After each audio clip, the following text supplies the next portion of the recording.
Buenas noches. Con ustedes había terminado de ver la parte de la introducción, había terminado de ver la parte de lo que es propiamente el proceso, si vale el término, de qué debemos pedir, qué debemos hacer, cómo lo tenemos que hacer y todo eso. Y lógicamente, ahora vamos a empezar a ver lo que son, si ustedes quieren denominarlo, la misma, las enfermedades como tal, ¿ya? Las enfermedades. Ahora, vamos a ver lo que es asma.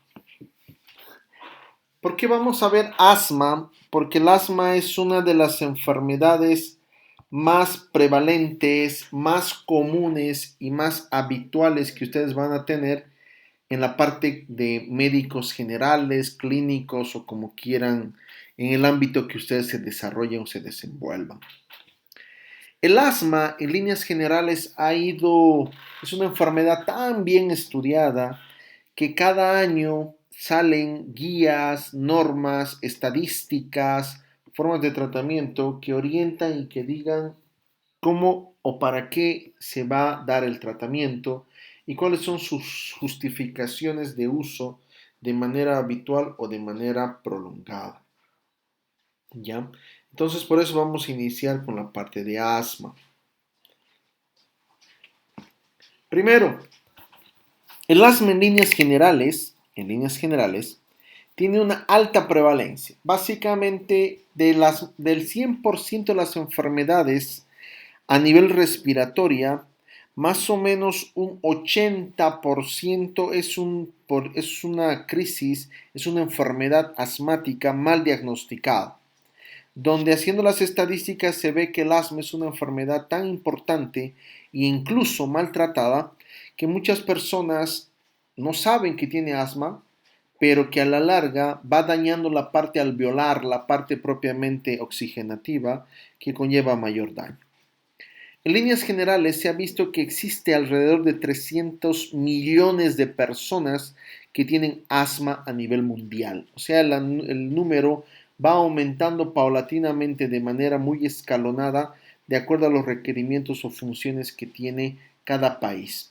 No olvidemos que los países contaminados, las ciudades contaminadas, como por ejemplo Cochabamba, San Paulo, Ciudad de México, etcétera, tienen mayor predisposición a cursar con pacientes asmáticos por las prevalencias que nosotros vamos a ir viendo más adelante.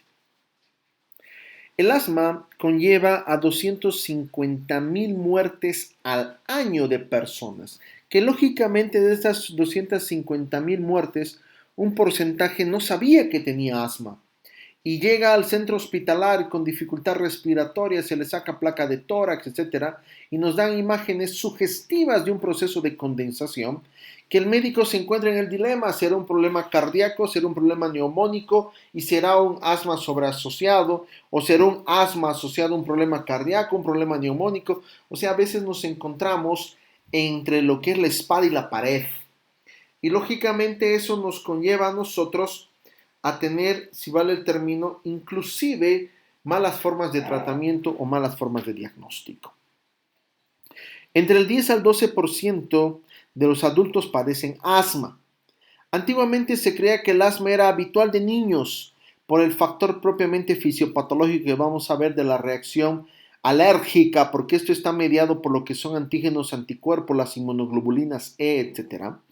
Pero se ha visto que en las personas mayores también las personas pueden llegar a tener una crisis asmática, sobre todo asociada a enfermedades prevalentes o enfermedades propiamente laborales, como son las personas que trabajan en limpieza, por nombrar algunos. Básicamente, ¿qué dice la definición de asma? Que es una definición que está vigente a partir del 2016 en un consenso internacional que se llama GINA. Este consenso es como la parte de los neumólogos, los médicos propiamente del campo pulmonar se reúnen a nivel de lo que son ciudades, estados específicos y correlacionan según las experiencias, según los hábitos propiamente o las características de las normas internacionales, sobre todo la parte americana, para encontrar un mejor manejo, un mejor si vale el término, desenvolvimiento de lo que es esto. De esa manera dice que el asma es una enfermedad variable. O sea, lógicamente acá me dice que es una enfermedad que puede tener síntomas específicos o inespecíficos, que a la larga pueden conllevarme a un diagnóstico adecuado o inadecuado, que lógicamente se caracteriza por una inflamación crónica de la vía respiratoria. Eso es algo que ustedes no pueden dejar, si vale el término, de recordar, crónico. Lamentablemente un paciente que tiene asma es un paciente de larga data. Es un paciente que simplemente ya pasó mucho tiempo con tratamiento, mucho tiempo mal diagnosticado, mucho tiempo con alteraciones respiratorias que a la larga pueden conllevar a complicaciones. Por ejemplo, el asma se va a complicar como EPOC. Entonces yo tengo que siempre hacer diagnóstico diferencial de EPOC. Entonces por eso es crónico. Que en líneas generales tiene dos causas primarias, o sea, tiene dos características principales. La primera es de que el paciente asmático, al ser un proceso crónico, va a tener síntomas respiratorios. Un síntoma característico principal patognomónico a la auscultación de los campos respiratorios van a ser las sibilancias. De esa manera el paciente al auscultarle el pulmón voy a encontrar sibilancia. Pero esta sibilancia en ocasiones se asocia a roncus. ¿Por qué digo en ocasiones? Porque un paciente asmático puede tener infecciones sobreagregadas. Puede tener infecciones como por ejemplo estamos en una coyuntura mundial por el coronavirus. O sea, los pacientes asmáticos o los pacientes con enfermedades crónicas son más susceptibles a tener proceso neumónico por un coronavirus. Sí, o en su caso por un Haemophilus influenza, por un estreptococo, etcétera, donde yo ya no voy a encontrar solamente sibilancias, sino yo también voy a encontrar otro tipo de alteraciones a nivel de lo que es propiamente la auscultación. Además de la sibilancia, ¿qué me va a ocasionar? La sibilancia me va a ocasionar una dificultad respiratoria. O sea, el paciente en la sibilancia va a tener lo que es una falta de aire. ¿Por qué va a tener una falta de aire? ¿Ya? Básicamente, la sibilancia como tal es un proceso obstructivo. No olvidemos que nosotros hemos aprendido hasta ahora que yo necesito una espirometría, que la espirometría me va a decir si es obstructivo o restrictivo. Entonces, el asma es un proceso obstructivo, donde yo voy a tener dificultad respiratoria, o sea, no voy a poder meter aire, que esa es la manifestación clásica que tiene el paciente asmático, que no puede respirar, que no puede meter aire, que nosotros como médicos les damos broncodilatadores para abrir, dilatar los bronquios y de esa manera permitir un mejor flujo de aire hacia el pulmón. Lógicamente, el paciente tiene sibilancias, dificultad respiratoria, pero aparte tiene una opresión del tórax. Esta opresión del tórax es porque mi pulmón no puede expandirse, porque mi pulmón está como colapsado, está como pegado. Y de esa manera no puede haber un intercambio gaseoso, no puede haber el intercambio de oxígeno CO2, no puede haber el intercambio propiamente a nivel de los gases arteriales. Y no olvidemos que el paciente también tiene, lógicamente, alteración en los gases arteriales. Ahora, además de eso, el paciente también va a tener tos. ¿La tos será productiva? No, no es productiva. Porque la tos no olvidemos que es un acto reflejo que tiene el pulmón para poder permitir una liberación del sistema respiratorio. Que lógicamente cuando yo tengo un proceso infeccioso, tengo detritos, tengo lesiones bacterianas, voy a ser productiva. En caso de un paciente asmático que tenga una infección sobreagregada, que tenga un estreptococo, que tenga un hemófilos, que tenga un corona o cualquier otro tipo de proceso bacteriano o viral, ¿el paciente va a tener tos productiva? Sí. Pero de manera habitual, ¿el paciente tiene tos productiva? No. Es una tos seca. Que esa tos seca simplemente es como un factor para tratar de cohibir, para tratar de mejorar lo que es el proceso ventilatorio. Algo característico es que va a variar con el tiempo la intensidad si es variable. Esta variación se va a depender mucho de características propiamente de características idóneas. La limitación variable al flujo, o sea, ya aquí se les dice que el paciente que yo sospecho de asma, tengo que pedirle lo que es una espirometría para ver esa variabilidad en el aire expirado. No olvidemos que yo tengo que recordar que yo tengo el volumen residual, que tengo la capacidad pulmonar total, que eso me da lo que es el volumen expiratorio forzado en un segundo y que cada una de esas características tiene para ver la parte respiratoria, la parte de la espirometría, sí. ¿Cuál es la definición de una confirmación diagnóstica? Estos dos criterios han sido sacados de una guía propiamente del gobierno chileno. Que queramos o no, hay algunos países que tienen mayor, si vale, estudio en estos factores y que nos ayudan a nosotros a poder llegar a un diagnóstico más general. Básicamente estas guías nos dicen que yo puedo encontrar dos causales. Un asma que es reversible y un asma que no es reversible. Lógicamente esto a mí me sirve para dos cosas, para ver la cronicidad del paciente, para ver la predisposición a cursar con un EPOC o para ver la posibilidad de un diagnóstico curable, así denominado. Cuando digo que es, si vale el término, con una actividad de una hiperreactividad, o sea, quiere decir que no es reversible. Quiere decir que de una manera el paciente puede estar sometido a un pequeño porcentaje de polen y simplemente se activó otra vez el asma. O quiere decir que el paciente va a tener alguna característica diferente que, por ejemplo, va a estar, si vale el término, tierra, polen, estrés, a la mínima intensidad y va a tener algún tipo de actividad propiamente bronquial. Que aquí yo le pido la espirometría y al pedir la espirometría voy a ver que su BEF está disminuido. ¿Y qué era el BEF? El volumen expiratorio forzado. Y lógicamente vayan a tener una disminución. Por eso se les recomienda nuevamente, paciente que tiene una patología pulmonar, radiografía de tórax y espirometría. A esto ya le puedo asociar yo laboratorios, tomografía, le puedo ver lo que yo más quiera de acuerdo a un criterio médico, sí, pero no puedo diagnosticar un asma simplemente auscultándole los pulmones.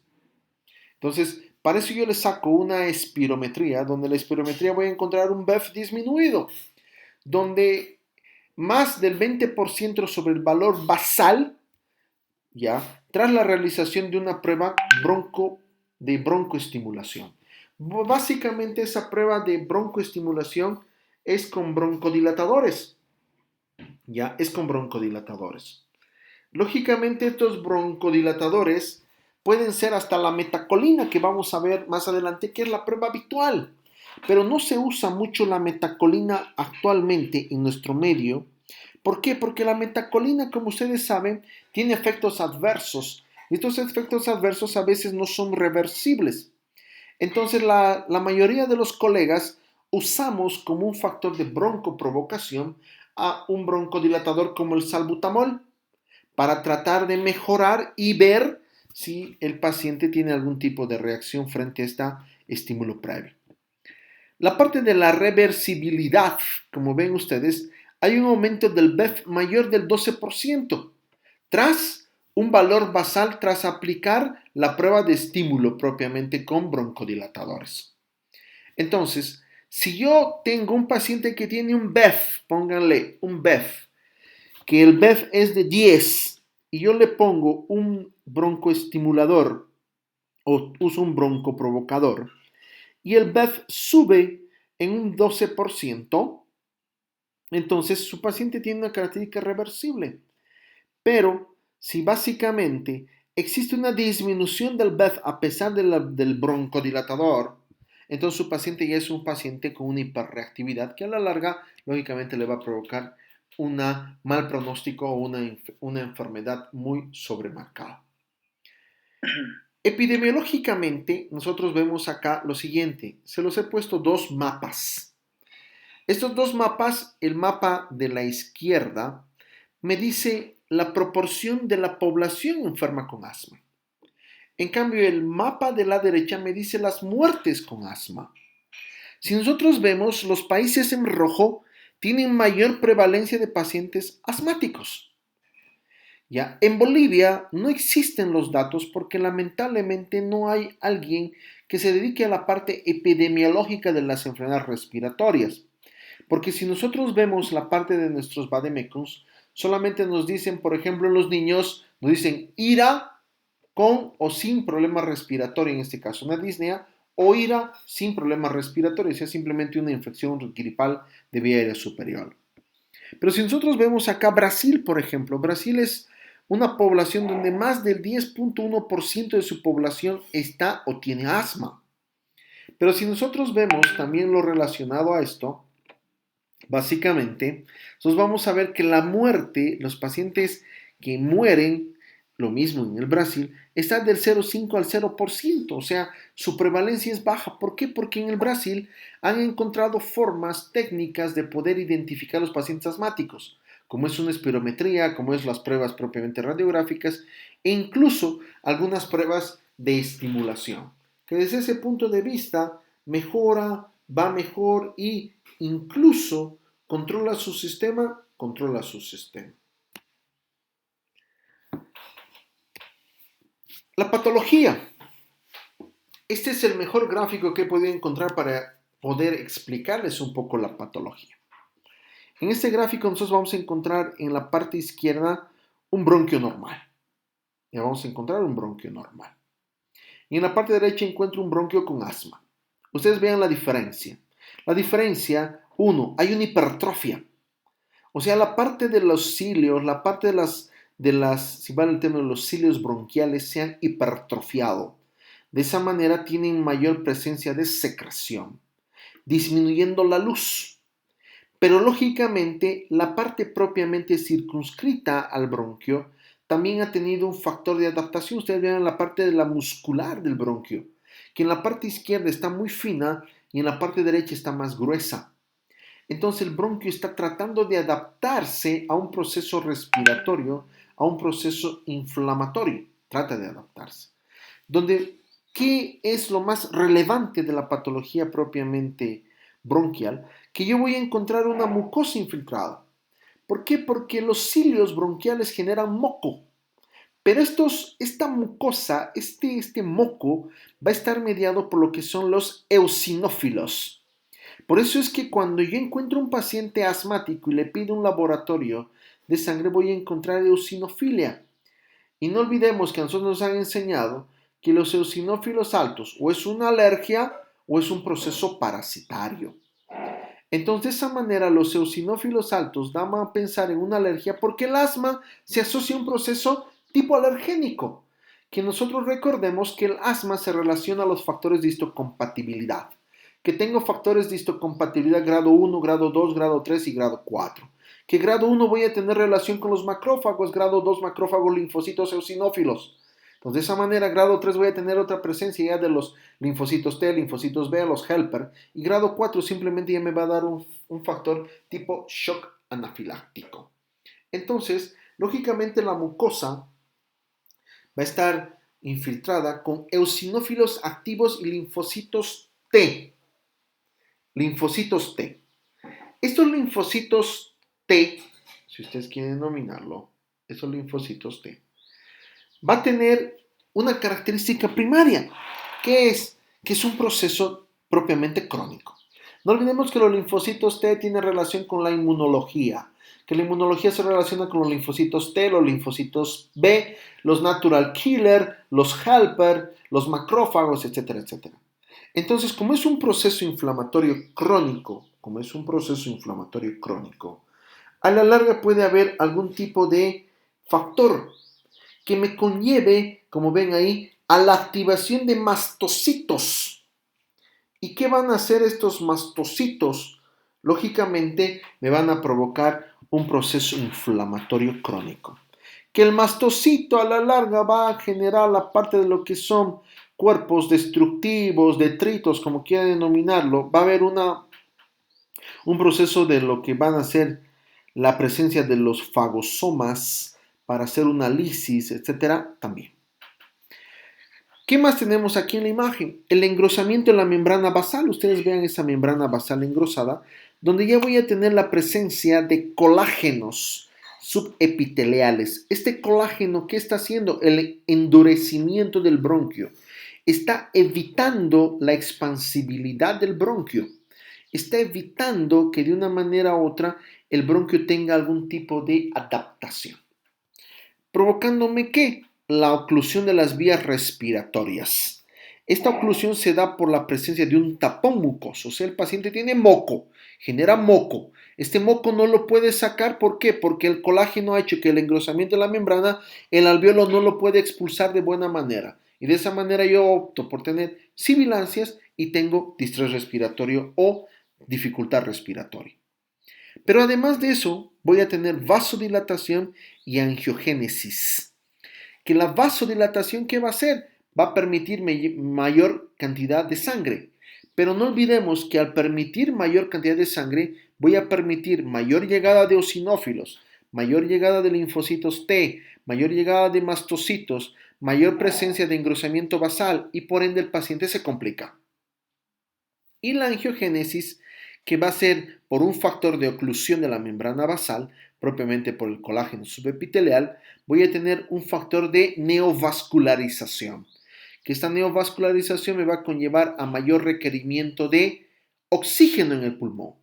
Entonces, si yo ya no le puedo brindar oxígeno a mi pulmón, porque simplemente no estoy pudiendo compensar la oxigenación, al existir una angiogénesis o una neovascularización, voy a necesitar mayor oxígeno y se hace un círculo vicioso. Mayor oxígeno, mayor dificultad, mayor oxígeno, mayor dificultad, y a la larga simplemente el paciente empieza a tener mayor disconfort en vez de mejoría. Entre lo que es la fisiopatología, aquí se los puse dos gráficos. Uno de la derecha, donde vemos propiamente, que les voy a comentar ahora cómo funciona, y el de la izquierda y el de la derecha, que es un cuadro sinóptico. El de la izquierda vemos un factor alergénico. Este factor alergénico, lo más habitual para el paciente asmático, va a ser simplemente el polen o el polvo. Este factor alergénico va a ir a estimular a dos células propiamente primarias, a los mastocitos y a las células dendríticas. Los mastocitos van a estimular a los eosinófilos y de igual manera a los neutrófilos. Los eosinófilos van a tener una característica propiamente inflamatoria que va a ir a desencadenar a los linfocitos. En cambio, los neutrófilos van a ir a estimular a los denominados segmentados. Entonces yo voy a encontrar patologías crónicas donde voy a tener segmentados altos con linfocitos bajos. ¿Por qué voy a tener linfocitos bajos? Porque lógicamente los dendritos, las células dendríticas propiamente, van a estimular a los helper, a las células TH2, a las células helper de tipo 2. ¿Para qué? Para ir a compensar, para ir a limitar la acción de los eosinófilos. Pero al ver que no va a poder limitar, las células dendríticas siguen estimulando a la parte de lo que van a ser los helper tipo 2. Los eosinófilos siguen aumentando y se hace un círculo. De esa manera, los eosinófilos altos también podemos pensar en una patología propiamente inflamatoria a nivel bronquial. Una vez que se activan los eosinófilos, las células epiteliales que van a revestir, si ustedes quieren denominarlo, la parte de la característica bronquial, se van a ir a disgregar, se van a ir a inflamar. Al inflamarse, voy a tener una presencia de moco. Este moco va a ir a recubrir propiamente la parte de lo que es el sistema bronquial. Este proceso de moco lo que va a ocasionar es de que exista un proceso de secreción y una estimulación linfocitaria, eosinofílica y neutrofílica, que a la larga esto me va a ocasionar a un edema peribronquial. Ese edema peribronquial va a permitir una mayor vascularización por una vasodilatación que va a conllevar a un mayor estímulo de lo que van a ser los eosinófilos, los neutrófilos y los helper tipo 2. Que esto me va a ocasionar a la larga a mayor presencia de factores propiamente neurosensitivos y propiamente colinérgicos, dándome que un factor de broncoconstricción. Esta broncoconstricción se va a deber lógicamente a un factor del músculo. El músculo me va a dar una broncoconstricción por el músculo peribronquial que tengo. Este músculo peribronquial se va a excitar por un efecto colinérgico. De esa manera yo uso medicamentos para inhibir a los colinérgicos, como vamos a ver más adelante. Y a la larga, ¿qué sucede? Hay mayor secreción por una estimulación propiamente de los eosinófilos, de los helper, que me van a dar lo que es una mayor estimulación en el sistema. En el lado derecho, yo tengo lo mismo, pero más simplificado, que dice, tengo la presencia de alérgenos, virus o algún componente en el sistema aéreo que puede llegar a irritar mi sistema respiratorio. Esto me va a provocar una inflamación mediada por lo que son los eosinófilos. Esta inflamación por lo mediada por los eosinófilos me va a dar lo que es una bronquitis. La bronquitis me va a alterar el funcionamiento respiratorio, dándome lo que es un tipo de hiperreactividad bronquial, donde el paciente va a empezar a tener disnea, tos, alteraciones propiamente conductuales e incluso falta de aire. ¿Y qué es lo que yo tengo que hacer ahí? Como ven, simplemente tratar de evitar algún tipo de factor, pero a veces existen otros factores externos a los alergénicos respiratorios como el ejercicio, el aire frío, etcétera, que puede conllevarme ¿qué haría el ejercicio? Una vasodilatación. Y al haber una vasodilatación, ¿qué voy a tener? Una acción refleja del factor colinérgico. Este factor reflejo, ¿qué me va a dar? Una vasodilatación. Esta vasodilatación, ¿qué me va a ocasionar? Mayor estímulo de los eosinófilos, de los helper tipo 2, de los neutrófilos, y por ende se puede reactivar el proceso propiamente respiratorio hasta el momento. Seguimos viendo la parte de lo que es cómo, por qué y para qué se da la parte respiratoria. Y nosotros vemos que existe una fibrosis subepitelial. Esta fibrosis subepitelial se da por una reiteratividad en lo que es el proceso inflamatorio continuo. También va a haber una hipertrofia e hiperplasia del músculo liso, esto mediado por la parte propiamente colinérgica. Una proliferación de los vasos sanguíneos o una neovascularización, que lo que va a alterar, como ven ahí ustedes en la diapositiva, las alteraciones propiamente estructurales. El edema de la vía aérea, el engrosamiento de la vía aérea como producto de remodelado, porque no olviden que el sistema siempre va a tratar de recuperarse y va a tratar de mejorar su funcionalidad. Ese es el remodelado. La parte de la hipersecreción de moco por la hiperplasia de las células caliciformes y las glándulas submucosas, lo que va a ocasionar es una disminución del calibre. O sea, el edema, el remodelado, la hipersecreción, ya me da, aunque yo no tenga un estímulo externo, una broncoconstricción. Lea la fibrosis, la hipertrofia, hiperplasia, la proliferación de los vasos sanguíneos, que me va a dar una alteración en la estructura. Entonces ya está dañado el bronquio. El bronquio no se dilata y el bronquio ya pierde su forma propiamente anatómica. El aumento de la contractibilidad del músculo liso, las terminaciones nerviosas, el desacoplamiento de la contracción propiamente muscular, lo que hace es darme una hiperreactividad bronquial. O sea, mi bronquio va a estar muy susceptible a reactivarse, a tener algún tipo de estímulo frente a otra causalidad de manera inmediata. De esa manera se hace un círculo. Como ustedes ven, mayor hiperreactividad bronquial, por ejemplo, el asmático que juega fútbol, ya le va a predisponer a alteraciones estructurales, a una disminución del calibre, voy a tener un cuadro asmático secundario a una actividad física. Entonces yo también tengo que ver esos factores diferenciales uno de otro.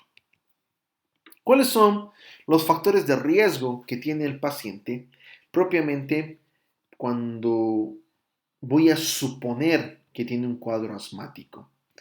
Entre los factores de riesgo que va a tener el paciente, primero, uno simplemente por tener dos pulmones ya es un factor de riesgo. O sea, quiere decir que yo tengo una atopía.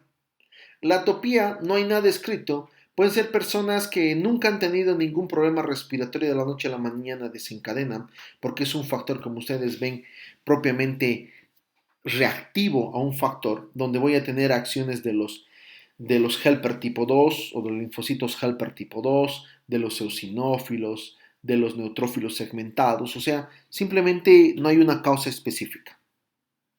La otra causa o el otro factor de riesgo que puede tener es el ejercicio. Hay personas que hacen actividad física de manera reiterativa y que esto va a ocasionar vasodilatación, mayor estímulo, etcétera. Pero a veces el paciente puede llegar a tener un cuadro respiratorio maltratado o de base. Póngale un paciente que esté en una fase de convalescencia por una neumonía. Como en muchas ocasiones a mí me han comentado, vienen pacientes, me dicen, doctor, le digo, tienes una neumonía o estás con una bronconeumonía o estás con algún otro tipo de factor. Y me preguntan, tengo un partido el domingo, ¿puedo ir a jugar? Se les dice no y el paciente va y lo hace. Entonces, ese tipo de factores predisponen a un corto o a largo plazo de cursar con un cuadro asmático, sí. Contaminación del aire. Lamentablemente, como les decía, Cochabamba es la ciudad con mayor contaminación que existe actualmente, uno de los más altos, acompañados con Ciudad de México y la ciudad de São Paulo. Entonces, también tenemos un factor predisponente. Y si asociamos a esto, imagínense, paciente que fuma, paciente que vive en Cochabamba, paciente que hace ejercicio, porque hay algunas personas que fuman mientras hacen ejercicio, juegan fútbol, entonces lógicamente ya tengo factores que me predisponen a tener un cuadro asmático. La parte premenstrual. Muchos se preguntarán y dirán, ¿por qué el famoso distrés o la parte premenstrual me puede conllevar a tener un cuadro asmático? Porque en la parte premenstrual no olvidemos que existen alteraciones hormonales, que esas alteraciones hormonales van a estar mediadas por el sistema endocrinológico y que al tener los sistemas hormonales, no olvidemos que cuando hemos hablado de la fisiopatología en esta presentación, esta diapositiva, hemos visto que yo tengo células dendríticas y que en la parte propiamente bronquial yo tengo nervios sensoriales. Entonces, va a haber un estímulo que puede ser mediado por la luteinizante, la folículo estimulante, la prolactina, las mismas hormonas propiamente tiroideas, etcétera, que pueden conllevar a las mujeres a tener algún tipo de alteración respiratoria, una predisposición, sí. El reflujo gastroesofágico.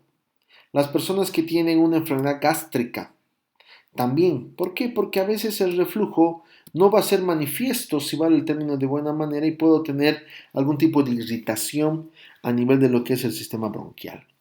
El estrés por el factor propiamente mediado por el sistema colinérgico, el aire frío o los factores físicos de igual manera y la dieta. Algunos alimentos pueden conllevar a la estimulación propiamente de los eosinófilos, sobre todo los alimentos que provocan algún tipo de reacción inmunológica o tipo alérgica. Aquí tengo un resumen de los factores que predisponen, si ustedes quieren denominarlo, a un paciente ya asmático a tener una crisis o incluso a un paciente no asmático a volverse asmático. Por ejemplo, el polen, el cigarrillo, el ejercicio, los famosos honguitos, ya que muchos nos gusta, me incluyo, que cuando uno va a comer una pizza y le dan con honguito, a veces uno come, pero ya las personas que comen habitualmente el hongo, también es una predisposición en ese sentido. Las infecciones respiratorias maltratadas, los alimentos propiamente que tengan algún factor alergénico como las frutas o las frutas de colores o los pescados o embutidos, las medicinas, sobre todo aquellas medicinas que tengan algún tipo de efecto a nivel pulmonar, como por ejemplo la aspirina o los AINES, las garrapatas que se acumulan mucho en las cortinas, en los peluches, en las alfombras, también predisponen a tener un problema respiratorio. El estrés, el factor ansioso, la parte de la polución o la contaminación, los animalitos, los gatitos, los perritos, que dejan un cierto tipo de, si vale el término, pelo en el lugar que puede conllevar a tener esta característica. Y lógicamente el aire frío que conlleva cuadros de tos o a cuadros de exacerbación. ¿Cuál es la clínica? La clínica primaria, como les decía, el paciente va a tener una tos. La tos del paciente asmático es una tos no productiva, es una tos seca, vulgarmente denominada. A esto se va a asociar disnea, falta de aire. Si nosotros nos quedamos ahí, tos, disnea, uno tiene que hacer diagnóstico diferencial con patología cardíaca. Primera cosa. Ya a la auscultación voy a auscultar sibilancias. Sibilancias. Pero ojo, si encuentro sibilancias con crépitos, sibilancias con roncos, sibilancias con estertores, tengo que hacer diagnóstico diferencial de infecciones sobreagregadas. Ya, infecciones sobreagregadas. Tal vez su paciente está con una infección bacteriana o una infección viral sobreagregada. En pacientes que ya son pacientes crónicos, pacientes que ya tienen algún tipo de enfermedad, si vale el término, maltratada, mal manejada, etcétera, como ustedes quieran denominarlo, entonces el paciente puede tener una opresión torácica. El paciente va a sentir que le presiona el pecho algo. Ahí yo tengo que hacer diagnóstico diferencial con infarto agudo de miocardio y angina de pecho. Por eso, se les ha recomendado, se les ha dicho, todo paciente con tos, siempre tengo que hacer diagnóstico diferencial.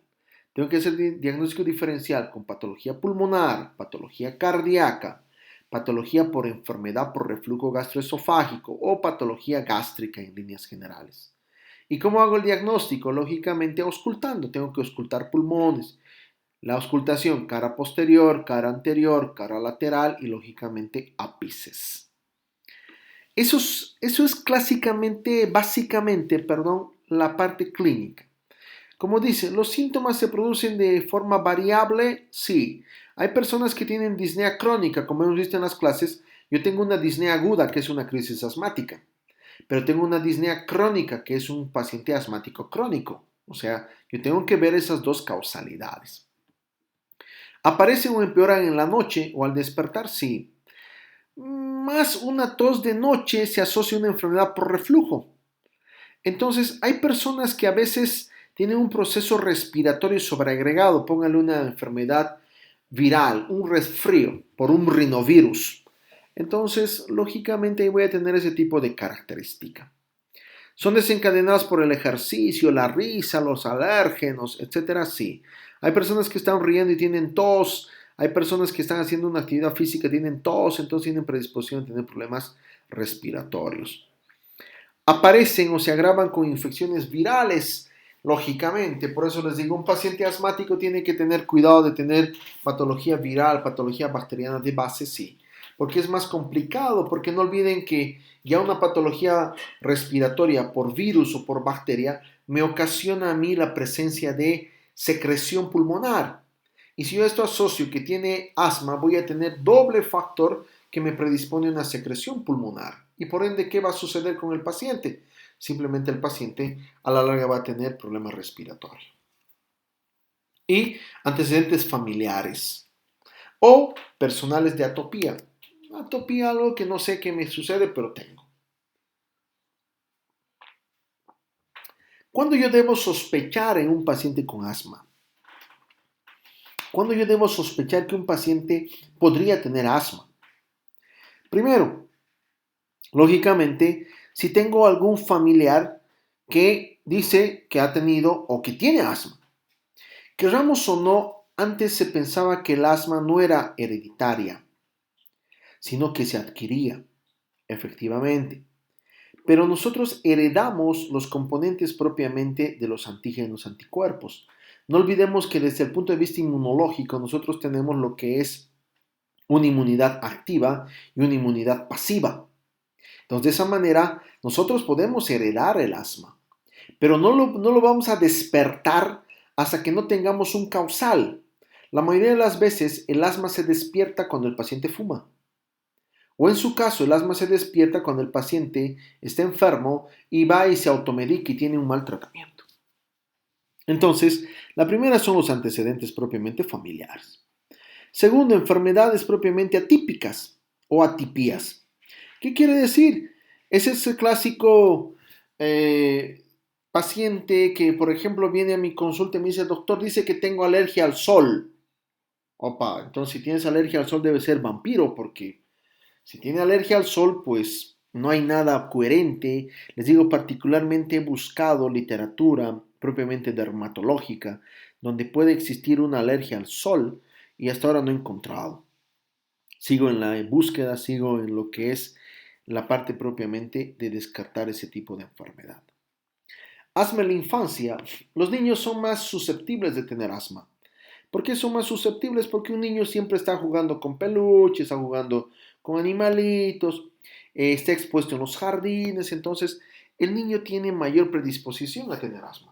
Seguramente ustedes cuando vean la parte de pediatría, si es que lo están viendo o cuando recién lo vean, van a ver ahí de que la parte del asma en pediatría es totalmente diferente, la parte etiológica que la parte del adulto. Pacientes que tienen sibilancias recurrentes, pacientes, por ejemplo, fumadores, pacientes con sobrepeso, pacientes que tengan una disminución de la capacidad ventilatoria, de la capacidad residual, etcétera, también pueden llegar a tener este tipo de predisposición. Disnea recurrente son estos pacientes, pues, pónganle yo, me voy a poner mi ejemplo, yo no juego fútbol, no hago deporte hace mucho tiempo y que de la noche a la mañana vaya a patear pelota, todo, me va a faltar el aire. Y eso a la larga voy a tener una disnea con recurrencia. Entonces también es un factor propiamente la actividad física a tener este tipo de causal. Tos inducido por la risa, el frío, los irritantes, cambios de temperatura, etcétera, también es un factor propiamente indicativo. Un paciente que tiene una dificultad respiratoria, y yo me encuentro con falta de aire, con disnea, y voy y descanso, me siento sin actividad y recupero el aire, otra vez recupero, si me siento, si vale el término, me alivio a los 15 minutos después de haber recuperado, ya es un factor predisponente. ¿Por qué? Porque una persona que hace una actividad física, está cansado, va a patear pelota, corre, lo que sea, en líneas generales tendría que dejar de hacer la actividad y la respiración tendría que recuperarse a sus 5 a 7 minutos, exagerando 10. Pero si de una manera u otra yo tengo más tiempo, tengo mayor actividad y no puedo recuperarme porque ahí estoy pues con falta de aire, etcétera, entonces también es un indicativo de tener un cuadro asmático. Y lógicamente el alivio espontáneo a corto tiempo de síntomas previos. ¿Qué quiere decir? De problemas respiratorios. Problemas respiratorios maltratados, mal identificados, mal curados. ¿Cómo diagnostico? Lógicamente el asma se diagnostica primero cuando hay antecedentes de síntomas respiratorios variables. Tos ocasional, falta de aire, disnea ocasional, hago ejercicio y tengo una disnea de ejercicio, etcétera, etcétera, etcétera. Tengo una sospecha. O sea, este paciente puede tener asma en un corto o largo plazo, sí. Entonces es una sospecha. En cambio, si mi paciente ya tiene una alteración, una limitación en el flujo, ya, que yo lo confirme con una espirometría, está confirmado. Entonces, la mayoría de los pacientes que tienen disnea, tos seca, sibilancias, etcétera, etcétera, son pacientes con sospecha. La única forma en la cual yo tengo para confirmar es que yo vea, que yo evidencie una limitación del flujo, o sea, que saque una espirometría.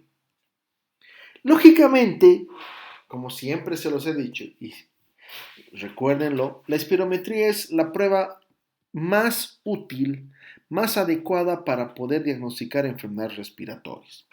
Entre las enfermedades respiratorias, lógicamente las obstructivas y las restrictivas, que ya habíamos comentado, ya lo habíamos visto en una anterior oportunidad. El diagnóstico propiamente se da por la espirometría. La espirometría es el estudio o es el examen de elección para dar o para confirmar ese diagnóstico. Lógicamente voy a encontrar un patrón obstructivo, lo voy a encontrar. Que se va a encontrar o se va a estar mejor o va a mejorar el patrón obstructivo tras el estímulo de un broncodilatador. Que como ustedes ven ahí, voy a tener un BEF mayor de 12% y 200 ml de cambio tras 10 a 15 minutos por un broncodilatador. Ahora, lógicamente, cuando yo encuentro valores normales ya sea con el uso o sin el uso de broncodilatador, la prueba es descartada y mi paciente no es asmático. Aquí nosotros en la parte del cuadro de la derecha encuentro un espirómetro. Este espirómetro, como ustedes ven, yo voy a poder ver curvas. Veo una curva en inspiración y veo una curva en expiración. ¿Ya?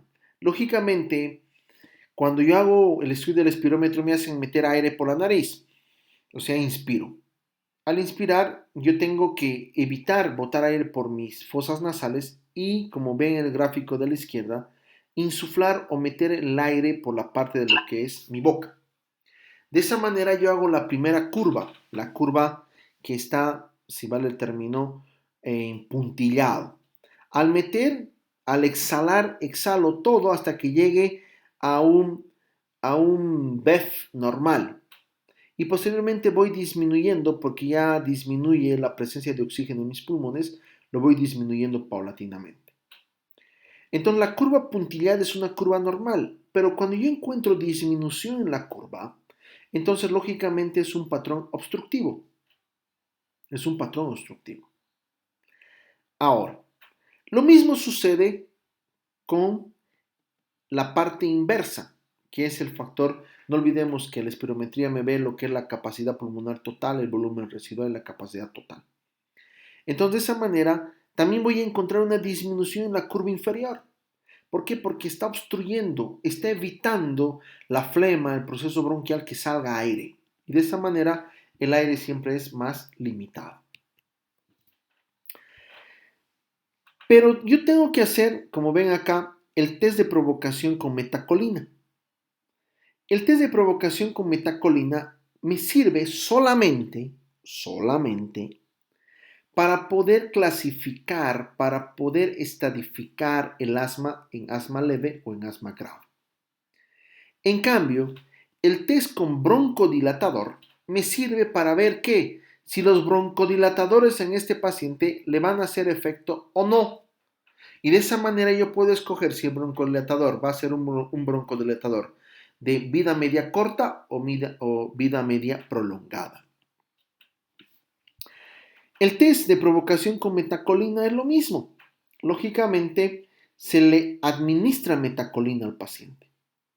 Y al administrar metacolina, nosotros vamos a ver que existen curvas de elevación de manera abrupta, si quieren denominarlo así, para el proceso propiamente respiratorio. Como ustedes ven aquí en el gráfico, el asma grave, yo tengo un factor, si vale el término, de BEF con un cero basal, donde me ponen metacolina y simplemente sube de manera inmediata la relación con metacolina, donde voy a tener significancia de un asma grave.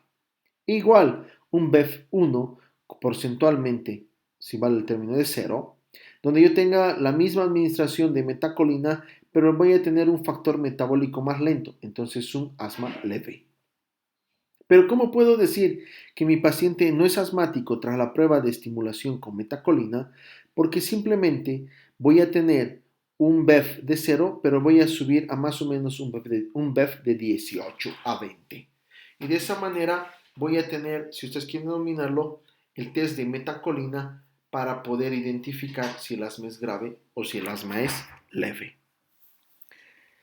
¿Cuáles son las variaciones en el diagnóstico? Pues las variaciones en el diagnóstico, primero, depende mucho del paciente. ¿En qué sentido? De que el paciente no pueda, si vale el término, coordinar con la inspiración y la expiración. Primera cosa. Segunda cosa, que existan fluctuaciones en lo que es el tiempo, que el paciente demore mucho en una inspiración o una expiración, o que demore mucho en hacer la prueba de broncodilatador o la prueba con metacolina. Entonces son factores que me pueden alterar mucho la variabilidad entre uno u otro. ¿Qué otros estudios puedo pedir? Lógicamente se les ha dicho que hay que pedir una gasometría, si es que yo tengo alguna duda, que en un asma crónica estable voy a encontrar una gasometría normal. Puedo encontrar en un asma agudizado una hipocapnia o una hipoxemia, o en su caso en una acidosis respiratoria y una crisis asmática grave. También puedo ver test sanguíneos de eosinofilia, sobre todo en pacientes que usan corticosteroides. En la radiografía de tórax voy a encontrar una hiperinsuflación torácica, donde yo tengo que hacer diagnóstico diferencial con un neumotórax, un neumomediastino o una atelectasia, que lógicamente eso en imágenes radiográficas ya tendrían ustedes que conocerlas. Y las pruebas las pruebas cutáneas de hipersensibilidad, sobre todo en aquellos pacientes que tienen una atopia o en pacientes que tienen mucha reacción a la inmunoglobulina tipo E. ¿Cómo se clasifican de acuerdo a esto, si vale el término? ¿Cómo yo llego a un diagnóstico del asma de acuerdo a la clínica y a todo lo que yo he visto hasta ahora? El asma se clasifica en intermitente, persistente leve, persistente moderada y persistente grave. Intermitente es una disnea leve, uno por semana. Tiene menos de 2 crisis nocturnas de falta de aire en la noche al mes. Hay un periodo asintomático y con una función pulmonar casi óptima o aceptable. Y se desencadena el asma en pacientes que hacen ejercicio. O sea, paciente asmático, ya le he sacado la gasometría, le he sacado la espirometría, le he sacado la placa, todo, y simplemente yo le pregunto si le falta aire, me dice ocasionalmente menos de una por semana, rara vez tengo menos de 2 crisis en la noche con falta de aire y uso mi inhalador, mi pulmón funciona, yo lo esculto bien, no hay sibilancias, no hay nada, todo perfecto, y cuando hago ejercicio me falta aire, entonces es un paciente asmático intermitente.